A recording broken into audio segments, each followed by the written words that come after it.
Bonjour et bienvenue à tous sur le plateau de Carrément. C'est la deuxième saison. Olivier, qu'est-ce que tu fais? Sabrina, t'étais à la bourre, donc forcément je le fais quoi. Mais n'importe quoi, c'est moi la présentatrice de Carrément, c'est moi qui fais le truc. Vas-y alors. Bon, de toute façon, il y a toujours l'un et l'autre. Il y a toujours Siegfried et les mystères de l'Est. Il est là. C'est 240 secondes. Ouais, tout pareil. Ton invité qui arrive tout à l'heure, et par contre, on commence toujours par dans les yeux, mais il te reste que 5 secondes. C'est parti? Eh bien alors, je déclare la saison 2 de Carrément officiellement ouverte.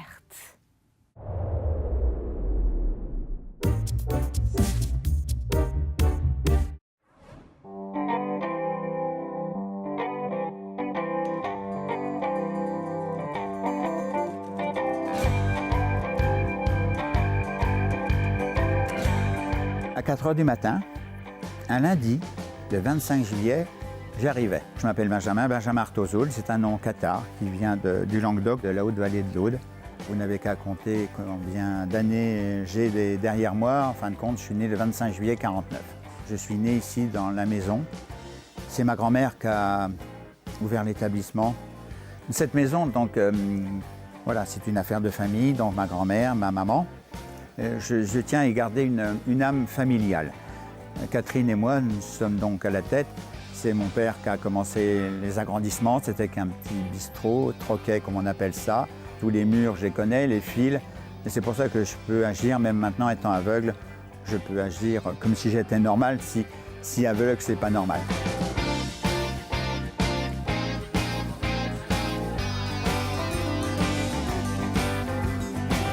Donc Catherine s'occupe plus de la réception, tout ce qui est commercial. Moi maintenant, avec mes capacités d'ailleurs, qui ont augmenté, puisque je fais tout à l'oreille, je gère plutôt le bar. Où je connais évidemment chaque client, je connais leurs habitudes, ce qu'ils aiment ou ce qu'ils n'aiment pas. Tu te débrouilles? Voilà. Merci bien, M. Benjamin. Mais j'ai toujours un sujet personnel avec chaque client. Je ne veux pas qu'un client soit anonyme. C'est qui gratte pour moi, là? C'est pour moi un nom, un prénom, mais aussi toute une entité. Momo est en bout de piste aussi. Je connais presque le nom de leur chien et presque leur résidus sanguin. Ah, j'ai une histoire. L'auberge champenoise, bonjour. Pour moi, il faut que ce reste un lieu convivial où chacun vient chercher le matin la chaleur. Tant aussi bien du café allongé, du café crème, du double café, du décaféiné. Il y a un tas de variantes de café. On ne vend pas que du café, on vend aussi une ambiance, une convivialité où on fait les échanges des nouvelles du matin. Voilà le café. Tiens, sur le journal, c'est bien. Il y a quelque chose que j'aimerais venir en arrière. Est-ce qu'il faut mieux être à la naissance aveugle ou le devenir? C'est la grosse question. Moi, je suis devenu aveugle. Mais grâce à être devenu aveugle, je ne suis pas pénalisé pour bricoler. En ce moment, je prépare des sous-bocs pour mettre sous les verres à bière que je souhaite personnaliser pour mes clients habitués. J'ai mon découpeur, ma scie à cloche, après je vais les graver et je vais leur faire la surprise. Je ne sais pas quand ça ferait parce qu'il me faut quelques heures. Entre 70 et 80, j'ai chiné avec des poignées de main amicales bon nombre d'outils champenois. J'ai fait un mini musée champenois parce que je ne veux pas être prétentieux. Les outils, je peux tous vous les raconter. Je sais comment on s'en sert. Je ne sais pas m'en servir, mais je sais comment on s'en sert. Et pour moi, un collectionneur, c'est ça. C'est pas pour ça, c'est pour l'âme ou le cœur. Quand on me dit est-ce que vous travaillez, je dis je ne travaille pas. Non, pour moi, je vis 7 jours sur 7 au bar. Car sans le bar, j'aurais baissé les bras. Quand la cécité m'a surpris par sournoiserie, j'ai baissé les bras un moment, mais grâce au bar ou l'activité des clients, la gentillesse, la générosité, la complicité que j'ai avec les clients, ça m'a permis de surmonter ce que j'ai et je souhaite à tout le monde. On va trouver le positif. Voilà. Mes clients, c'est pas mes clients, c'est mes amis. Je vais me faire rouspéter, c'est un peu ma famille.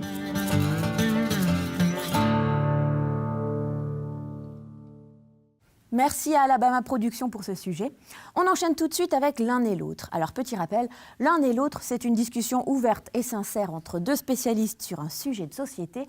Et pour inaugurer 2019, on papote alimentation.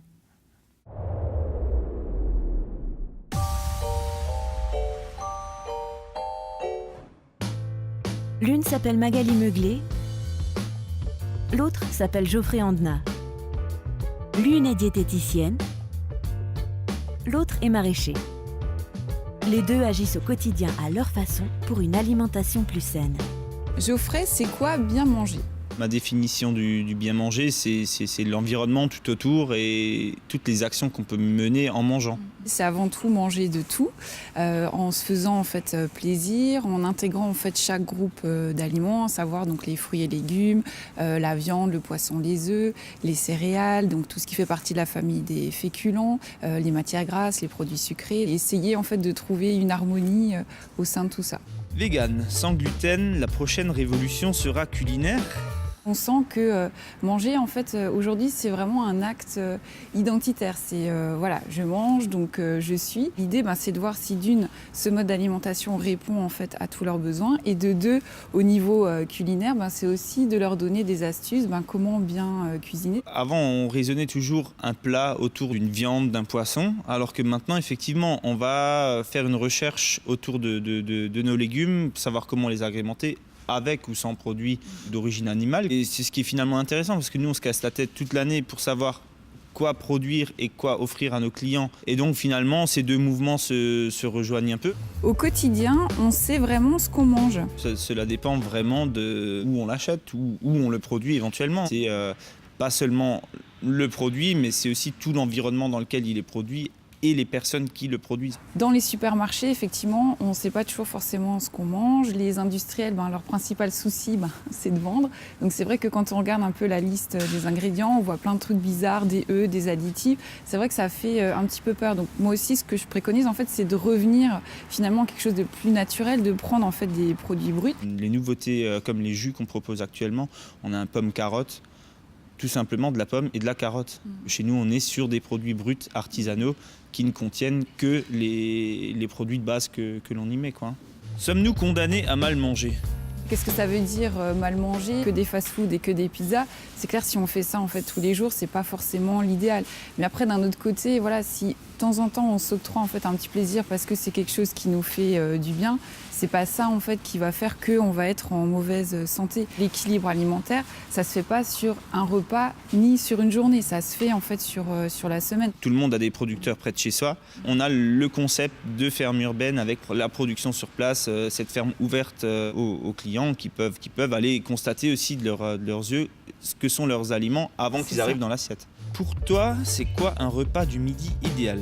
Il y a beaucoup de patients en fait, chez moi, ils me disent qu'ils n'ont pas le temps de manger. Donc soit ils mangent en voiture, soit ils mangent devant les écrans. Notre corps, il mérite qu'on lui accorde aussi notre attention. On prend le temps de manger, on ne fait pas d'autre chose. On se concentre vraiment sur sa nourriture pour que le cerveau il puisse avoir le temps d'enregistrer en fait, les informations. Manger mieux, c'est réservé aux plus riches.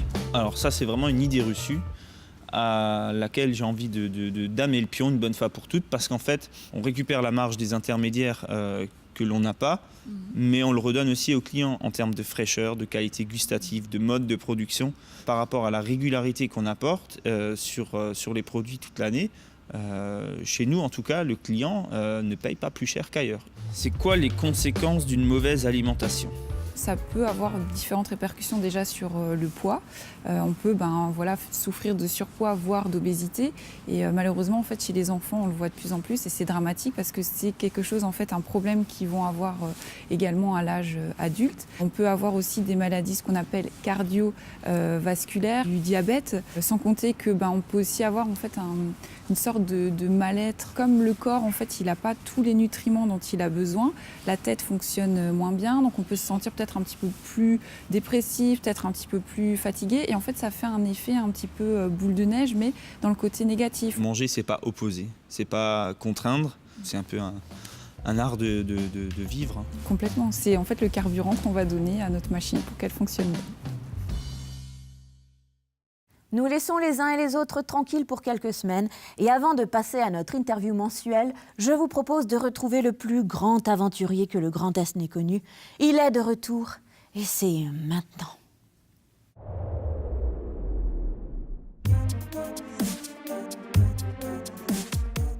Mon nom est Siegfried. Je suis néo-historien. J'analyse les faits historiques à la recherche de la vérité. Tout ce que je vais vous dire est établi, écrit et vérifié, mais certains détails sont oubliés, ignorés ou volontairement dissimulés. Ensemble, nous allons explorer les lieux les plus énigmatiques et lever le voile sur les mystères de l'Est. Entre le XVIe et le XVIIe siècle, l'Europe et le territoire du Grand Est plongent dans un âge sombre. Le quotidien de la population est bouleversé par une intensification des actes de sorcellerie, perpétrés par des hommes, mais surtout par des femmes. L'Église et les États vont être obligés de réagir, la chasse aux sorcières est ouverte. Attends, mais pourquoi on fait l'émission sur les sorcières là? Bah, c'est vachement intéressant les sorcières. Ah non, non, moi ça me fait super flipper en fait les sorcières, Ah. je t'explique. Parce que quand j'étais petit, Ouais. une fois, j'avais laissé la porte de ma chambre ouverte en fait, et j'avais éteint la là, t'es lumière. grand, hein, et en plus, faut qu'on avance. Au Moyen-Âge, les monstres étaient bien vivants et réels. Les forêts profondes étaient peuplées d'êtres fantastiques. On craignait la colère divine et surtout, on était terrifiés par Satan. Et du coup, les sorcières, c'était vrai ou pas? Ah ouais, ouais, elles ont bien existé, ouais. Par milliers même. Oh non, non. Nous voici devant l'œil de la sorcière. C'est autour de lieux comme celui-ci que les sorcières se donnaient rendez-vous la nuit pour se réunir à l'occasion de messes noires. Elles arrivaient en chevauchant. Des balais. Mais non, mais des balais, les chapeaux pointus, non mais ça c'est des dessins animés, c'est de la pop culture. Elles arrivaient en chevauchant fourche à foin, à dos de chats noirs géants ou encore à dos de truies noires. Des truies noires. Ah, super marrant ça, se moquer des sorcières. Non, je me moque pas, non. L'œil de la sorcière, il te regarde. Fais attention. Oui, pardon. Il s'est passé des choses ici. Je le sens. Rite occulte, anthropophage, plaisir charnel. De quoi? Les sorciers et les sorcières, ils faisaient des sortes de partouzes. C'est quoi ça? Circea lutefiana, plante des sorcières. Mais ça pousse encore ça? En fait, c'est pas est-ce que ça pousse encore, c'est qui l'a planté. Ah ouais, non, mais faut pas me dire ça, hein. Les sorcières étaient à la base des femmes plutôt simples, souvent en détresse et tombant facilement sous le charme du diable qui venait pour les séduire. Bah voyons. Elles faisaient ensuite un pacte avec lui qu'elles signaient de leur propre sang. Venait ensuite le mariage, après lequel elles se donnaient entièrement à lui. Attends, elle couchait avec le diable? Terrible, hein? C'est dégueulasse, ouais. Et c'est seulement après ça qu'il leur donnait les pouvoirs permettant de faire des maléfices. Les pouvoirs des sorcières étaient nombreux et épouvantables. Aussi, elles avaient la possibilité d'apparaître sous les traits d'animaux ou de belles jeunes femmes. Ouais, pour séduire les mecs et les manipuler, quoi. Elles faisaient tomber la grêle sur les récoltes et décimer le bétail. Putain! Elles pouvaient frapper à distance, rendre les hommes impuissants, les femmes stériles et tuer les nouveau-nés. Quoi? Mais c'est horrible! Ouais. En 1326, le pape Jean XII avait déjà annoncé que la sorcellerie était un crime d'exception. Crimen exceptum, punissable de mort. Alors, c'est pas trop tôt, hein. L'Église devait réagir pour annihiler les adoratrices de Satan. Et en 1486 apparaît le marteau des sorcières, le Malleus Maleficarum, une sorte de guide qui a largement été distribué. Ce livre explique en détail comment démasquer les sorcières, déjouer leur sort et les faire avouer. Et après, faut s'en débarrasser, là, non? Le Malleus Maleficarum est très clair sur ce sujet. Seule l'absolution par les flammes peut libérer une population d'une sorcière. Quoi? J'ai pas compris, là. Ben, elles étaient brûlées vives et après les cendres étaient jetées au vent comme ça, de façon à ce que la sorcière puisse pas revenir hanter le village. Ah ouais, mais c'est bien ça c'est bien ça. Au XVIIe siècle, plus de 50 000 exécutions ont eu lieu en Europe, dont 4 000 en Alsace-Lorraine. Il faudra attendre 1682 et Louis XIV pour qu'un édit royal soit publié mettant fin à la chasse aux sorcières. Ah, c'est que le travail avait été bien fait, il y en avait plus.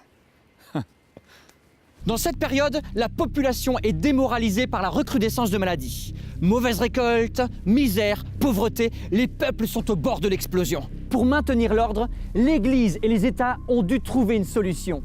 Un parfait bouc émissaire était désigné. Le diable et ses disciples. Et les sorcières, alors? Il n'y a jamais eu de sorcière. Attends, quoi? Profitant de l'hystérie collective et la crédulité des gens, il est facile d'attiser et canaliser la haine en pointant du doigt un groupe d'individus. En l'occurrence, les femmes. Et ça a bien marché sur toi. Oui, c'est vrai. Hein? Mais du coup, s'il n'y avait pas de sorcières, c'est qui toutes les nanas qu'ils ont brûlées? Ah bah, on en a brûlé du monde, hein.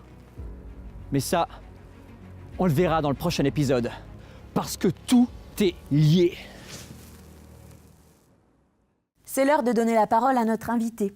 Alors qu'Emmanuel Macron avait fait de la confiance envers la police l'un des enjeux de son mandat, de nombreuses voix s'élèvent contre les violences policières. De leur côté, les forces de l'ordre manifestent un ras-le-bol. Bref, la confiance n'est pas au beau fixe. Et pour en parler, voici notre invité Fabrice Pauly. Bonjour, bienvenue dans Carrément. Installe-toi, je t'en prie.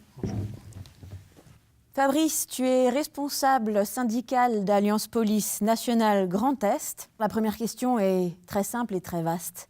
Est-ce qu'il y a un problème avec la police ? Il n'y a pas de problème avec la police. La police aujourd'hui est globalement très soutenue par la population française et on le voit assez régulièrement dans les sondages d'opinion. Et on voit aussi notamment lorsque les policiers se comportent entre guillemets en héros parce qu'ils interviennent sur des faits graves. Donc on a quand même une cote de popularité qui reste globalement très élevée, même si par moment on a le sentiment qu'il y a une certaine forme d'éloignement. C'est assez fluctuant en fait du coup. Oui, tout à fait, c'est assez fluctuant. On va sortir d'une opération comme celle après le Bataclan, après les attentats de Paris, où là, on va avoir des gens dans la rue qui, en masse, vont applaudir les policiers, vont applaudir les gendarmes. Et puis, le lendemain, on va avoir des manifestations où, finalement, on va accuser les policiers de tous les maux parce qu'on aura vu une image sortie du cadre, sortie de son contexte. Et puis, les gens penseront effectivement que les policiers sont peut-être, parfois, violents. Aujourd'hui, lors d'interventions, souvent des policiers, des pompiers et même des ambulanciers se font caillasser. Quand on voit aujourd'hui effectivement qu'on réserve un accueil de type jet de pierre, jet de projectiles, parfois même cocktail Molotov, ça va jusqu'à des cocktails Molotov, ça nous inspire un petit peu le dégoût parce qu'on sait que nous venons pour le bien. D'avoir ce type d'accueil par des gens qui n'ont pas véritablement conscience de la portée de leurs actes, c'est effectivement quelque chose qui pour nous conduit à un mal-être. C'est intéressant de parler du mal-être justement des forces de police parce que justement on ne le perçoit pas nécessairement. On voit quand même qu'il y a un manque de considération, de reconnaissance de l'administration française à l'égard des policiers, puisque les policiers ont toujours le sentiment que quelque part, lorsqu'ils souffrent de manque de moyens, de matériel et autres, on ne répond pas à leurs attentes. Il faut que la police puisse retrouver le contact avec la population, et la seule manière qu'elle retrouve le contact, c'est qu'on ne demande pas aux policiers de produire du résultat coûte que coûte, quoi qu'il arrive. Parce que ça, c'est un problème... C'est un énorme problème. Aujourd'hui, on va dire que la règle en France, c'est que toute dotation de moyens doit être assortie de la justification d'un résultat.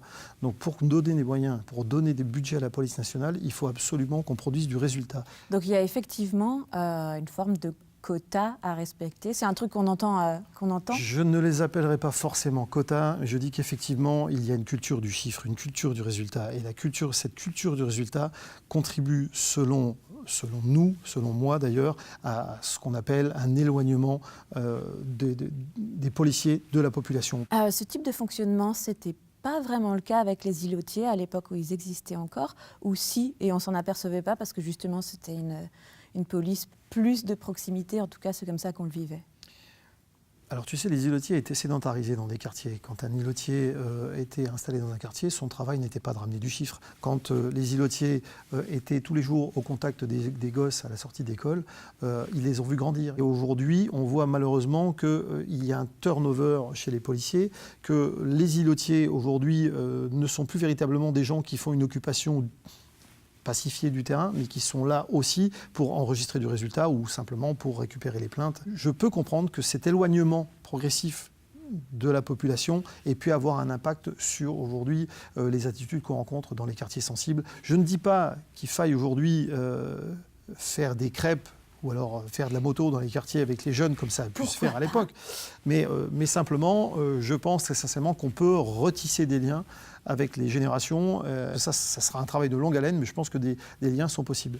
Le syndrome de super-héros, est-ce que c'est pas quelque chose qui fait que on peut voir ces fameuses Parlons des choses qui fâchent un peu, ces fameuses violences policières. Les violences policières, il faut vraiment les sortir de leur contexte. Lorsqu'aujourd'hui on entend parler de violences policières, c'est souvent véhiculé par les réseaux sociaux, sauf que les réseaux sociaux ne montrent pas toujours l'intégralité des scènes. Et nous voyons aujourd'hui qu'effectivement, les policiers sont dans une posture, on va dire, défensive, avec face à eux des gens qui sont en posture offensive.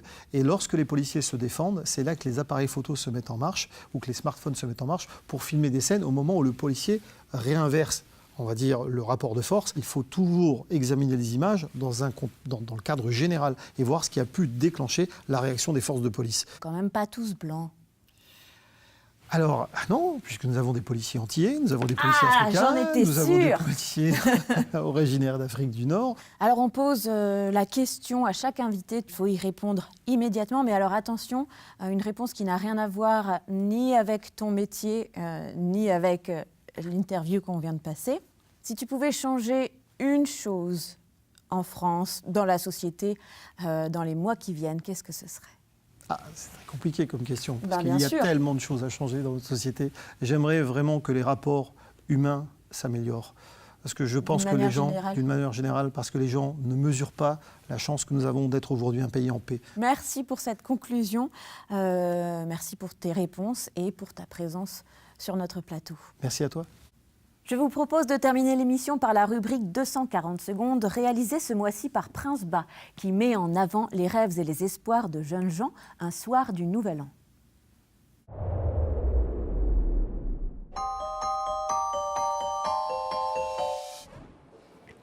Alors, tu viens d'où? Je viens de Strasbourg. Et t'as prévu quoi ce soir? Écoute, là je vais me balader, je fais le tour chez des amis, je vais un peu picoler. C'est la première fois en plus. Tu vas picoler? Ouais. Ah ouais, pourquoi t'as décidé de picoler aujourd'hui? Bah, comme ça. C'est une nouvelle année, et on va prendre des bonnes résolutions comme tout le monde.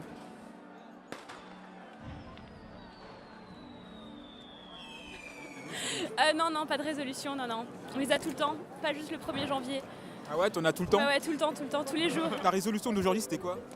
De me coucher avant 5h du matin. Moi, j'en prends plus parce que je les tiens jamais. Pourquoi? C'est trop compliqué. Faut être régulier, je le suis pas. T'es pas régulière? Non. Y'a des choses qui te motivent? Réussir les études. Ouais. Trouver un copain, ouais.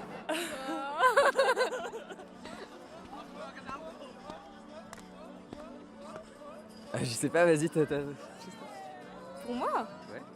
Bah, peut-être être un petit peu moins chiante. Un petit peu moins exigeante.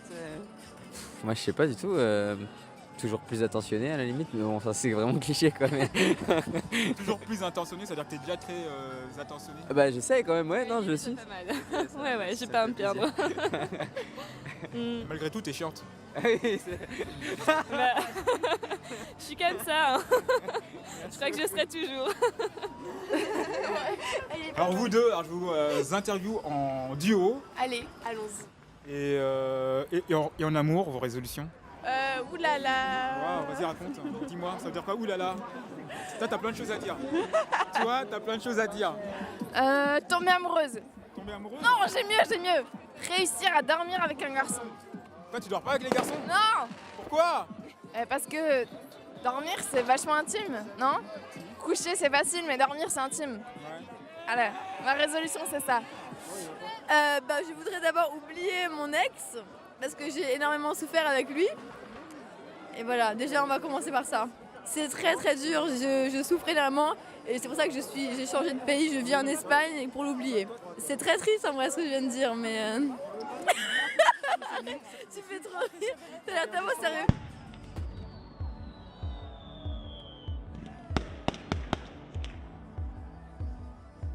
J'espère que clairement que le SMIC va augmenter et j'espère que surtout qu'on ne vivra pas avec ces horreurs-là, avec les attentats, etc. J'espère qu'on vivra en paix. J'ai été très malade et là je suis médiquée donc j'essaie d'aller mieux. Donc vraiment que j'ai la santé et que je puisse profiter au maximum de ma vie, que je sois au maximum de ma capacité, tu vois. Que je sois pas fatiguée tout le temps, que je sois pas mal tout le temps. Ça a l'air capricieux mais c'est réel. Alors c'est quoi tes bonnes résolutions, Maëva? Les bonnes résolutions? c'est de ne jamais espérer quelque chose, tu vois. Si t'attends quelque chose de quelqu'un ou de quelque chose, forcément tu vas être déçu, tu vois.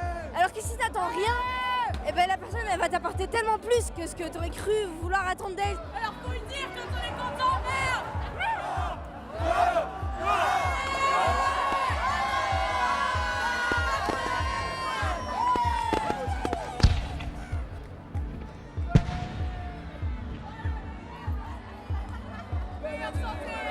Maintenant, c'est stop les prises de tête. On va relativiser, on va prendre de l'élan et on va s'amuser. On va respirer, on est heureux, on est ensemble, on se tient la main, on va danser. Ok.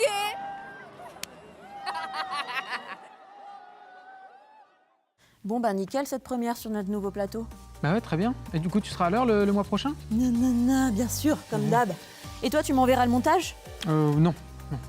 Bah quoi, non? Ah bah, tu feras comme tout le monde, tu regarderas le replay ou tu regarderas sur les réseaux sociaux. Voilà. Mais c'est pas sympa du tout. Eh, au moins, tu crois que je pourrais avoir du champagne dans ma loge la prochaine fois?